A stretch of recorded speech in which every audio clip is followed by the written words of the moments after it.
I want to start today differently. I'm not going to talk about what's wrong or what's missing. I want to talk about something that's already there. Because here's what I know about you. You are already exceptional at what you do, and you're making real-time decisions that move your organization every single day. So the capability is there, the vision is there, and the question was never whether could you do this. The question is whether you are leading at the level you are actually becoming or you already are. So let's talk about this. My name is Tami Imlay. I'm an executive leadership strategist and advisor, and this is a Leader's Purpose podcast. This show exists for one reason. If you are a leader who is making the calls that matter every single day, this is for you. You're carrying more than you need to. And most of what you've been handed about leadership does not fit where you're trying to go. You already have what it takes. And so this is where you get to remember that. Before we jump in, I want to tell you about something I created, especially with you in mind. It's a private audio series called The Invisible Weight. It's 6 episodes. Each of them are less than 10 minutes. And so there's not a lot of fluff in there. It's just a real conversation about why leadership feels harder than it should at your level. And if that sounds like something that you need to hear after the show, the link is in the show notes and you can go check it out. But until then, I wanted to tell you about a moment that really changed how I understood authority. I was a flight commander in the Air Force, and as a flight commander, it's kind of like a section lead. It's bigger than that. I would say it's more like a division or a department lead. And I wasn't the highest ranking person on base. I wasn't even the highest ranking person in my squadron. However, I knew my equipment, my team, and my piece of the mission better than anyone else. And each week I had to go to a stand-up, a briefing where I was not the highest ranking in the room. It actually wasn't even close. There was times that I was probably the second or third lowest ranking in the room. And so everyone there had a mission to play. And so they were higher ranking than me, but they didn't know my part of the mission more than me. And there's lots of them actually, moments that I had to say no to a general. Not because I outranked him, because I clearly did not, but because the mission required me to own my role completely. He didn't love it, and he made that known. But the mission needed me to show up as the authority I already was and not shrink because of who else was in the room.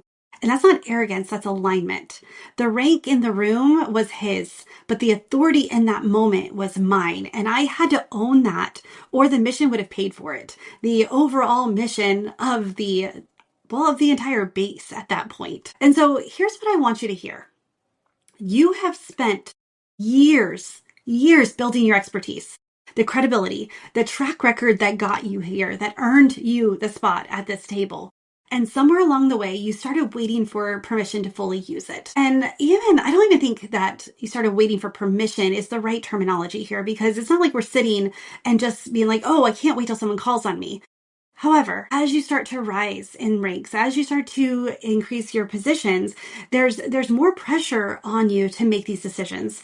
And also there's more people that are affected by your decision. And so a lot of times you were sitting in these rooms where you already knew the answer, but you waited to see which way the wind blows before you speak. You waited to see what other people wanted to hear or what they needed to hear in the moment. So you soften your position before anyone pushes back.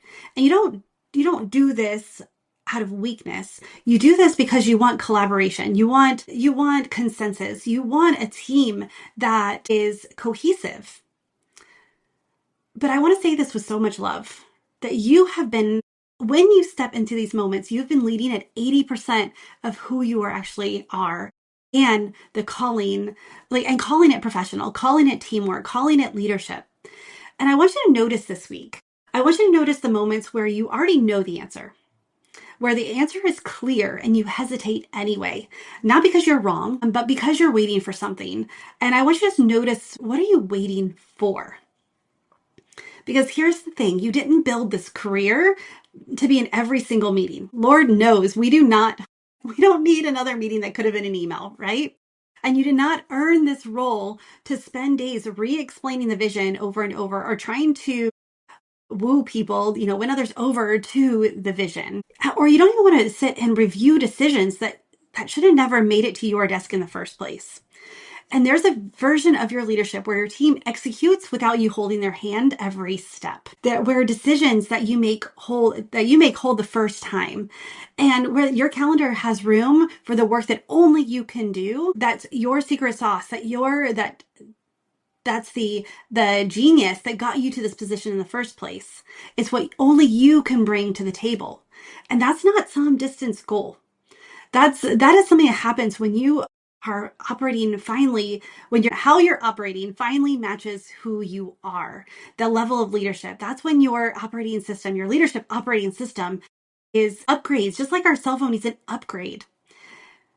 You're not trying to become something new. You're trying to stop operating below what you already are. You get to live into the position that you've earned. And so I want to paint a picture here of where this goes, because I think you need to hear it. When you stop waiting for the room to validate you before you speak, and again, or validate the idea, or come across as needing, because collaboration is great, teamwork 100%. And there's times that as the leader, you need to make the decision first and then let them collaborate on how it's going to be run. But you can stop waiting for this validation before you speak and everyone to be on board. You can walk in the room already decided, and honestly, the room feels it before you even say a word. When you walk in and you have that authority, when you know your mission better than anyone else, you know the direction.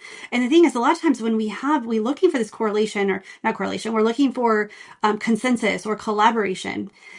Your team doesn't have the information or the purview that you do. There's information that's unique to you. And so sometimes they need you to make that decision and then allow them to run with it. And so the other ways it looks like you say no when the mission requires it, not when you finally feel brave enough to, or when you want to stop protecting something.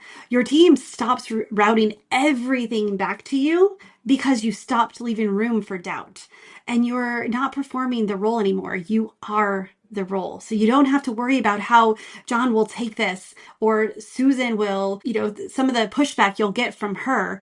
You can own the role and then allow them to own theirs.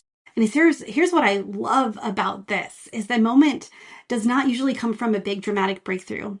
It is a quiet decision you make. I am already the authority. I'm already this, and it's time to lead like it. I did not find my authority standing in that briefing room. I just finally stopped shrinking from it. I stopped believing that because they outranked me, they knew best, or they had more information. It's no, I needed to own my authority in that moment, and they needed me to as well. And the same as your team needs you as well to do that. And so I finally stopped shrinking from it, and it's just the same for you. So you get to own it. The crazy thing is when you do, your people will start taking ownership as well. So here's what I want to leave you with, because you're not behind, you're not broken. You're a highly capable leader who's been operating below what you are. And the gap is not a character flaw. It's just a misalignment, and misalignments are fixable. And this is literally what I do. But if this episode hits something for you that you've been carrying for a while, don't just sit there. There's a link in the show notes. Like, let's talk. Let's have a chat. Let's look at what your leadership could be when you own your operating system, when you own the level that you are, and you stop second guessing. When we start looking at how do you make decisions, and what is the foundation you decide from?